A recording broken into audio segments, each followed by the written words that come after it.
That was WWE Fastlane. And I think it is possibly one of the worst pay-per-views I've seen in the last possibly 20 years I've had of watching wrestling. It was filler, it was terrible booking in places, especially with the Wyatts, and well, just generally dire all throughout. The main event was absolutely spectacular up until that really quick finish. Lol, Roman wins again. So we had, weirdly, the US Championship, which has been lauded over and over and over, has been brought up by John Cena, only to be on the pre-show, which I think was a terrible mistake. I would have thought now that Sin Cara is back, we're going to get to see Del Rio take it back and bring some credibility back to the League of Nations.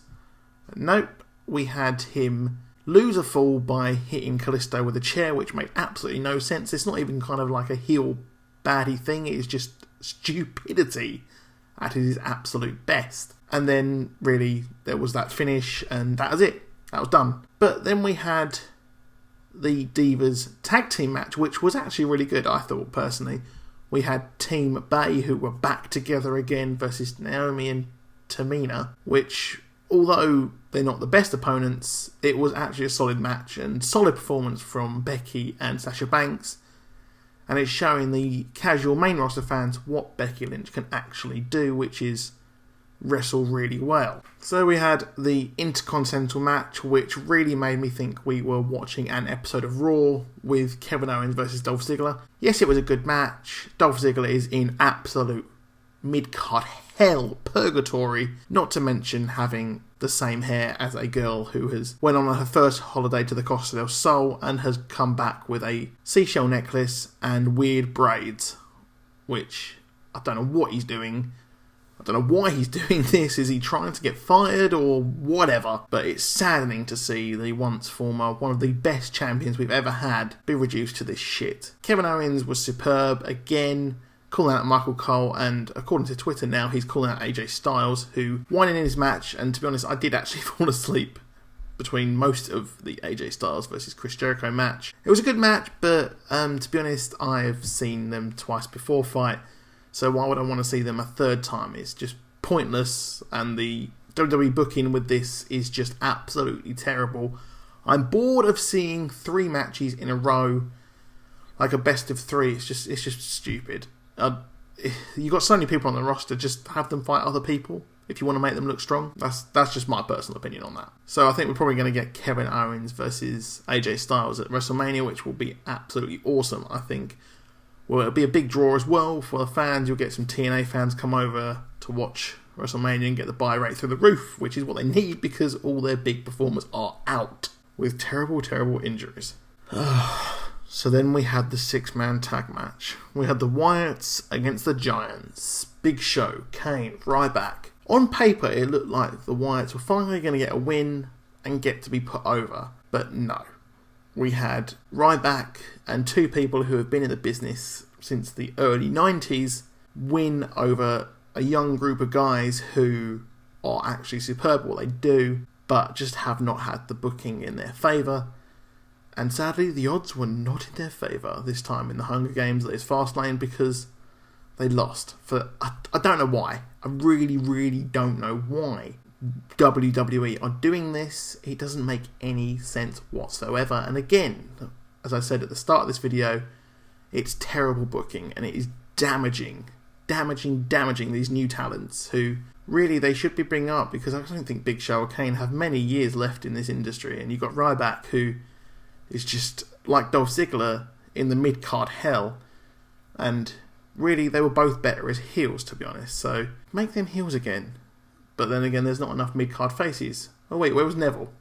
Where was he? Okay, we had the Divas match, which was for the championship of Brie Bella versus Charlotte.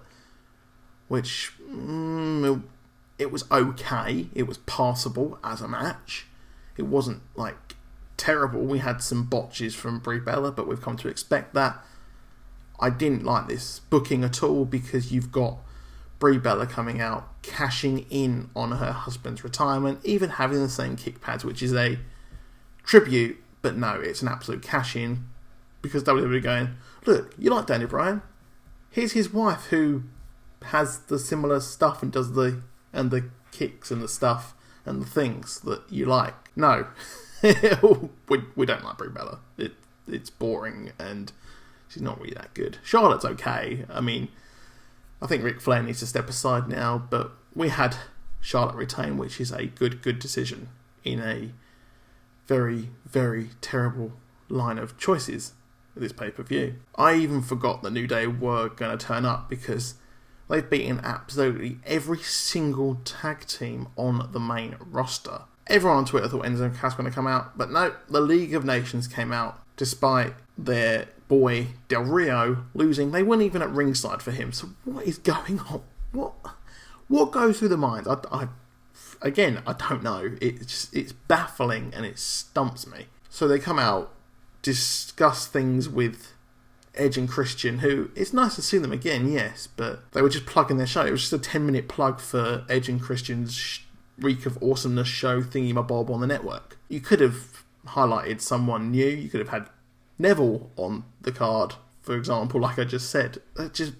Why is he not wrestling? Why is he not wrestling for the US title? Because him against Kalisto would be very entertaining and new. So on to more filler. We had the Social Outcasts, Curtis Axel against R-Truth, and then Goldust comes out. Look, they're running with this story.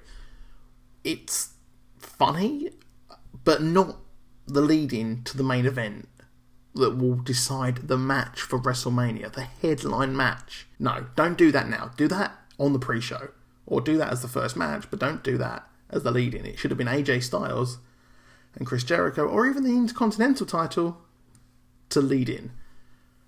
But you lost a massive amount of steam.